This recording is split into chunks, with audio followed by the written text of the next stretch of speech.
So we have our Sidewinder here from Schwinn that we converted to an electric bicycle, and it's only been a month or so and we already had problems with this. So we're going to do the display here. So we're going to check out everything, check the wiring and everything, and see if we can figure out what is wrong with this thing. So don't forget to give me a thumbs up and subscribe to the channel, and I'll have more videos for you on all these electrical systems on these electric bikes.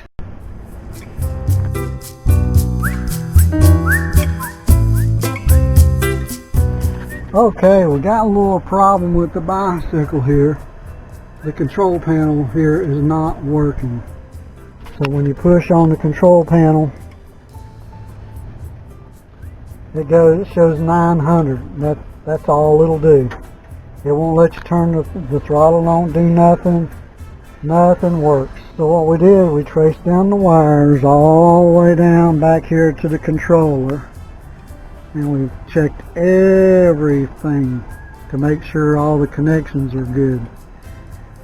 And right here is the connection for the controller that goes to the controller from the SW900 screen on top. And we can't find nothing wrong with it. So the only thing we can figure is this is bad. So now we're going to hook up a new one and see what it does. So now before we take all this apart, we've got the new controller, or the new display. Got it in, and got it plugged in right here. Instead of redoing everything, we just went ahead and plugged it in right here. And now we're just going to push the off on button here to see if it comes on. So let's see if it comes on.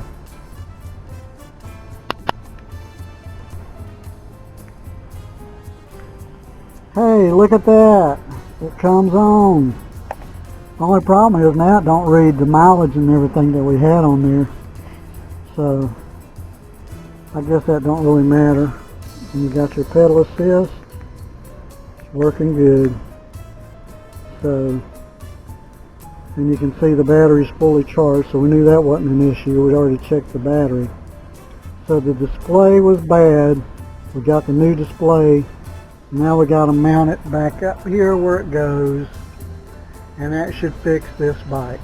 But keep tuned for the new video. I have a new video coming up soon where I'll order a tester that you can connect to all this wiring harness, and or check from the wiring harness to the hub motor and your throttle and everything else, and make sure everything's working properly. So hang out, give me a thumbs up and subscribe to the video, and I'll have another one for you soon. Thanks for watching. And there it is, up and working again.